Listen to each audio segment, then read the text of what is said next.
കുരുക്ക് മുകളിലേക്കാണോ എന്നാണ് ചോദ്യം. സുജയ. കുരുക്ക് മുകളിലേക്ക് പോകേണ്ട സാഹചര്യമുണ്ട്. കാരണം മുരാരി ബാബു എന്ന് പറയുന്നത് ഒരു സ്രാവിലേക്ക് എത്തുമെന്ന് ഞാൻ കരുതുന്നില്ല. മുരാരി ബാബു അല്ല സ്രാവ്, അതിനും മുകളിൽ ഒരു സ്രാവ് കൂടി ഉണ്ടാകാനായിട്ടുള്ള ഒരു സാധ്യതയുണ്ട്. അപ്പോൾ നമുക്ക് ഒരു കിങ് ഫിഷ് ആണ് എന്ന് വേണമെങ്കിൽ പറയാം മുരാരി ബാബുവിനെ. അതിനപ്പുറത്തേക്ക് സ്രാവിലേക്കും തിമിംഗലത്തിലേക്കും ഒക്കെ എത്തേണ്ടതുണ്ട്. യഥാർത്ഥ അമ്പലം വിഴുങ്ങി ആരാണ് എന്ന ചോദ്യത്തിന്റെ ഉത്തരത്തിലേക്കായിരിക്കും മുരാരി ബാബു. കാരണം എന്തായാലും കുടുങ്ങി. മുരാരി ബാബുവിന്റെ ഒരു പശ്ചാത്തലം വെച്ച് നോക്കിയാൽ, മുരാരി ബാബുവിന്റെ ഒരു മോഡസ് ഓപ്പറാൻഡി വെച്ച് നോക്കിക്കഴിഞ്ഞാൽ, ഞാൻ കുടുങ്ങിയാൽ നിന്നെയും കൊടുക്കും, അതാണ് മുരാരി ബാബുവിന്റെ സ്റ്റാൻഡ് എന്നുള്ളത്. അദ്ദേഹം അംഗമായിരുന്ന, അല്ലെങ്കിൽ അദ്ദേഹം ഭാരവാഹിയായിരുന്ന, അദ്ദേഹം ഒരു സമുദായ സംഘടന എന്നാണ് താങ്കൾ പറഞ്ഞത്, അത് ഞാൻ വ്യക്തമായി തന്നെ പറയുകയാണ്. NSSന്റെ പെരുന്നകരയോഗത്തിന്റെ വൈസ് പ്രസിഡന്റ് ആയിരുന്നു മുരാരി ബാബു. അതിൽ നിന്ന് അദ്ദേഹത്തോട് സ്ഥാനം ഒഴിയണമെന്ന് അധികൃതർ ആവശ്യപ്പെട്ടതിന്റെ അടിസ്ഥാനത്തിലാണ് സ്ഥാനം ഒഴിയാൻ കഴിഞ്ഞ ദിവസം അദ്ദേഹം തയ്യാറായത്. അപ്പോൾ അങ്ങനെ സമുദായ സംഘടനയുടെ ഒരു മേലങ്കി അണിഞ്ഞുകൊണ്ട് സമുദായ സംഘടനയുടെ അധികൃതരെ, ഞാൻ മനസ്സിലാക്കുന്നതനുസരിച്ച് G. സുകുമാരൻ നായരെ അടക്കം തെറ്റിദ്ധരിപ്പിച്ചുകൊണ്ട് അദ്ദേഹത്തിന്റെ ഒരു വിശ്വസ്തനായി മേനി നടിച്ചുകൊണ്ട് സ്ഥാനമാനങ്ങൾ നേടിയെടുക്കാൻ മുരാരി ബാബു ശ്രമിച്ചിട്ടുണ്ട് എന്നതുകൂടി ഈ അവസരത്തിൽ നമ്മൾ ചർച്ചയ്ക്ക് വിഷയമാക്കേണ്ടതാണ്. ഇപ്പോൾ G. സുകുമാരൻ നായർ സർക്കാരുമായി അടുത്തു നിൽക്കുകയാണ്. ആഗോള അയ്യപ്പ സംഗമത്തിലടക്കം G. സുകുമാരൻ നായരുടെ പോസിറ്റീവായിട്ടുള്ള ഒരു സ്റ്റാൻഡ് നമ്മൾ കണ്ടതാണ്. ശബരിമലയിൽ സർക്കാർ നിലപാട് മാറ്റുമ്പോൾ അതിനനുസരിച്ച് NSSും NSSന്റെ നിലപാട് മാറ്റുന്നു എന്ന് അദ്ദേഹം പറയുകയും ചെയ്തതാണ്. അപ്പോഴൊക്കെ മുരാരി ബാബു അവിടെ പെരുന്ന കരയോഗത്തിന്റെ വൈസ് പ്രസിഡന്റായി ഇരിക്കുന്നുണ്ട് എന്നതുകൂടി നമ്മൾ ഓർക്കേണ്ടിയിരിക്കുന്നു. ഇനി ഇവിടെ ഈ ചെമ്പുപാളി എന്ന് രേഖപ്പെടുത്തിയത് നേരത്തെ ഡോക്ടർ അരുൺ വളരെ വിശദമായി പറഞ്ഞതുകൊണ്ട് ഞാനത് ആവർത്തിക്കുന്നില്ല. അതിൽ ചില കൂട്ടിച്ചേർക്കലുകൾ മാത്രം നടത്താമെന്നാണ് ഞാൻ കരുതുന്നത്. ഇവിടെ എല്ലായിടത്തും ചെമ്പുപാളി എന്ന് എഴുതി വെക്കുന്നത് മനഃപൂർവ്വമാണ് എന്നത് റിമാൻഡ് റിപ്പോർട്ടിൽ കണ്ടെത്തിയിരിക്കുകയാണ്. മനഃപൂർവ്വം ചെയ്തത് ഈ ഒരു ഉണ്ണികൃഷ്ണൻ പോറ്റി പറഞ്ഞിട്ടാണെന്നൊന്നും ഞാൻ കരുതുന്നില്ല. തിരിച്ചായിരിക്കാനാണ് സാധ്യത. അതായത് മുരാരി ബാബു ആയിരിക്കും മാസ്റ്റർ ബ്രെയിൻ. മുരാരി ബാബുവിനാണല്ലോ താങ്കൾ സൂചിപ്പിച്ചതുപോലെ ഗാർഡ് ആയിരുന്നപ്പോൾ മുതൽ അഡ്മിനിസ്ട്രേറ്റീവ് ഓഫീസറായി 2019 ഇരിക്കുമ്പോൾ, അതോടൊപ്പം തന്നെ എക്സിക്യൂട്ടീവ് ഓഫീസറായി 2024 ഇരിക്കുമ്പോൾ എല്ലാം ഉണ്ണികൃഷ്ണൻ പോറ്റിയേക്കാൾ സന്നിധാനത്ത് ശ്രീകോവിലിൽ അവിടെയുള്ള വസ്തുവകകളുടെ ക്രയവിക്രയത്തിൽ എല്ലാം അപ്പർ ഹാൻഡ് ഉള്ളത് ആർക്കാണ്? മുരാരി ബാബുവിനാണ്. ഉണ്ണികൃഷ്ണൻ പോറ്റി എന്ന് പറയുന്നത് ഈ സീനിലേക്ക് എൻ്റർ ചെയ്തിട്ട് 10 വർഷത്തിൽ താഴെ മാത്രമായ ആളാണെങ്കിൽ 30 വർഷത്തിലധികമായി ഈ ഒരു എൻറ്റയർ സീനിൽ ഒരു ഡോമിനൻസ് ഉള്ള ആളായി നിൽക്കുന്ന മുരാരി ബാബു ആണ് ഉണ്ണികൃഷ്ണൻ പോറ്റിക്ക് തൊട്ടുമുകളിലുള്ള ഒരു ലെയർ എന്ന് വേണം ഇതുവരെ പുറത്തു വന്ന വിവരങ്ങളിൽ നിന്ന് നമ്മൾ മനസ്സിലാക്കാൻ എന്നാണ് ഞാൻ കരുതുന്നത്. ഇവിടെ ചെന്നൈയിൽ പാളിയെത്താൻ വൈകിയത് ഈ പറയുന്ന ആൾക്ക്, അതായത് മുരാരി ബാബുവിന് അതൊരു പ്രശ്നമേ ആയിരുന്നില്ല, അല്ലെങ്കിൽ ആ കാര്യങ്ങളൊന്നും ഒരിടത്തും രേഖപ്പെടുത്തിയിട്ടില്ല. ഇപ്പോൾ ഹൈക്കോടതി നിർദ്ദേശപ്രകാരം SIT പിടിച്ചെടുത്തിരിക്കുന്ന രേഖകളൊക്കെ പരിശോധിച്ചാലും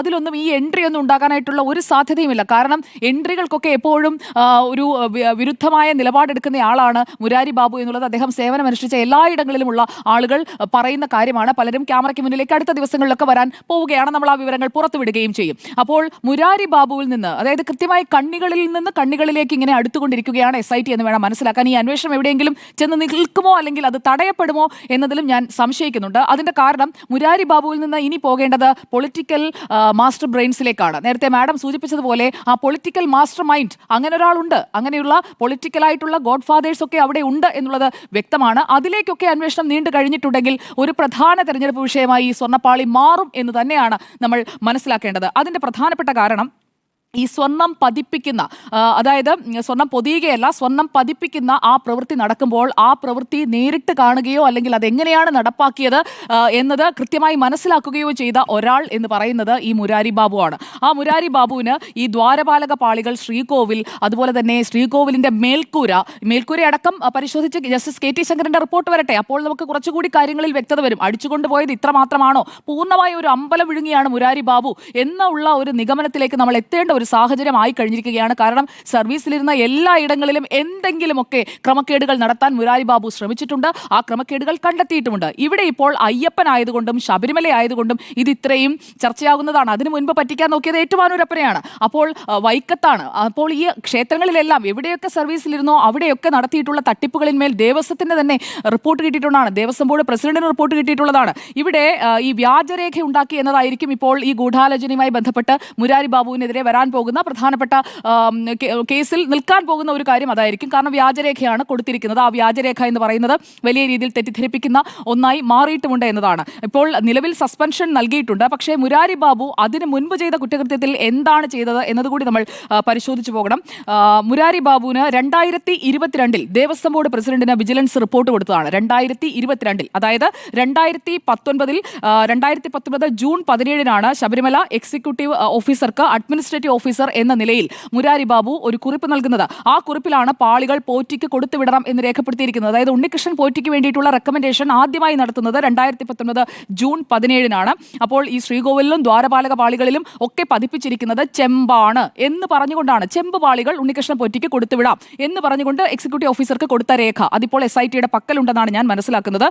ഇത് വിജയവല്യ പതിപ്പിച്ച സ്വർണത്തിന്റെ അളവടക്കം, ഓരോ പാളിയിലുമുള്ള സ്വർണത്തിന്റെ അളവടക്കം അറിഞ്ഞുകൊണ്ട് ചെയ്ത ഒരു കുറ്റകൃത്യമാണ് ഇത്. അതിനുശേഷം മറ്റ് ഈ മേൽക്കൂര അടക്കമുള്ള കാര്യങ്ങൾ അത് അവിടെ നിന്ന് ഇളക്കിയോ എന്നുള്ളത് വ്യക്തമല്ല. അതിൽ അന്വേഷണം നടക്കേണ്ടിയിരിക്കുന്നു. കാരണം ആകെ പൊതിഞ്ഞ പതിപ്പിച്ച സ്വർണത്തിന്റെ അളവ് മാത്രമാണ് നമുക്കറിയാവുന്നത്. ഇപ്പോൾ അവശേഷിക്കുന്ന സ്വർണം എത്രയാണ് എന്നത് സംബന്ധിച്ച ഒരു ക്ലാരിറ്റി അത് ജസ്റ്റിസ് KT ശങ്കരന്റെ വസ്തുതാന്വേഷണം പൂർത്തിയായി കഴിഞ്ഞാൽ മാത്രമേ അതിലൊരു ക്ലാരിറ്റി വരികയുള്ളൂ. മേൽക്കൂര അടർത്തിയെടുത്തിട്ടുണ്ടോ അല്ലെങ്കിൽ മേൽക്കൂരയിലെ സ്വർണ്ണപ്പാളികളും അടർത്തിയെടുത്തിട്ടുണ്ടോ എന്നതിലേക്ക് അടക്കം അന്വേഷണം പോകാനുള്ള ഒരു സാധ്യത നമുക്ക് തള്ളിക്കളയാൻ കഴിയുകയില്ല. ഇനി തിരിച്ച് ഏറ്റുമാനൂരിലേക്ക് വരാം. ഏറ്റുമാനൂരിലെ ഞാൻ നേരത്തെ സൂചിപ്പിച്ച റിപ്പോർട്ട് 2022 ദേവസ്വം ബോർഡ് പ്രസിഡന്റിന് വിജിലൻസ് ഒരു റിപ്പോർട്ട് കൊടുത്തത്.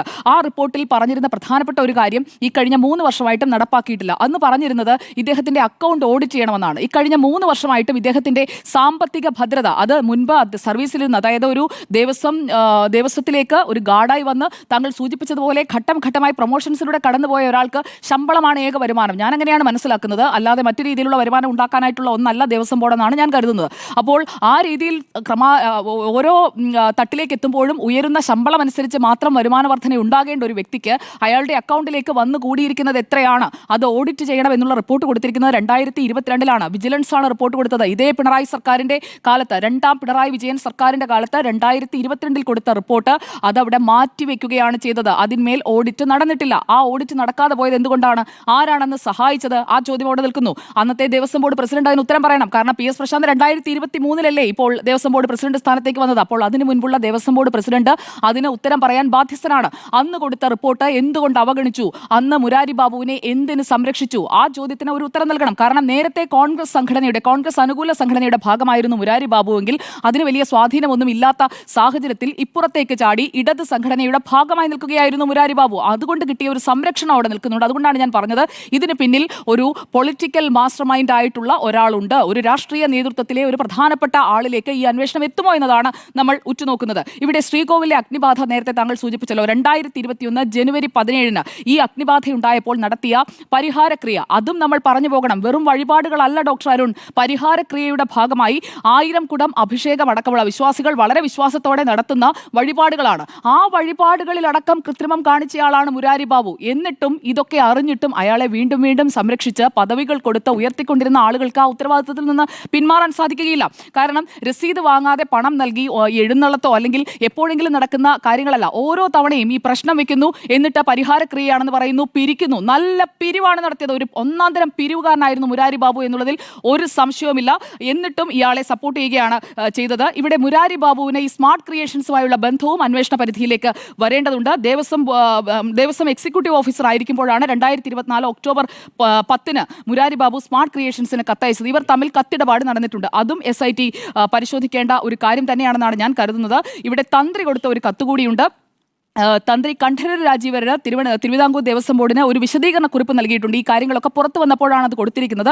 അതിൽ രാജീവര് പറഞ്ഞിരിക്കുന്നത് മുരാരി ബാബു എന്നെ സ്വർണം മങ്ങി എന്ന് പറഞ്ഞ് തെറ്റിദ്ധരിപ്പിക്കുകയാണ്. അതായത് തന്ത്രിക്ക് പൂർണ്ണ ബോധ്യം ഉണ്ടായിരുന്നില്ല സ്വർണം മങ്ങിയോ, എങ്ങനെ മങ്ങും, കാരണം സ്വർണം പതിപ്പിച്ചതല്ലേ എന്നുള്ള സംശയങ്ങൾ ഉണ്ടായിരുന്നിട്ടും മുരാരി ബാബുവിനെ വിശ്വാസത്തിൽ എടുക്കുകയായിരുന്നു. അപ്പോൾ മുരാരി ബാബുവിന് കൃത്യമായിട്ടുള്ള മേളിൽ നിന്നുള്ള സഹായം ഉണ്ടായിട്ടുണ്ട് എന്നത് വ്യക്തമാണ്. അത് അന്നത്തെ ദേവസ്വം മന്ത്രിയാണോ ചെയ്തത് അതോ ദേവസ്വം ബോർഡ് പ്രസിഡന്റ് ആണോ എന്നതിലൊരു വ്യക്തത വരുത്തണം. കാരണം ഒരു കള്ളനെ സംരക്ഷിച്ച കള്ളന് കൂട്ടുനിന്നവരും കുടുങ്ങേണ്ടതാണ്.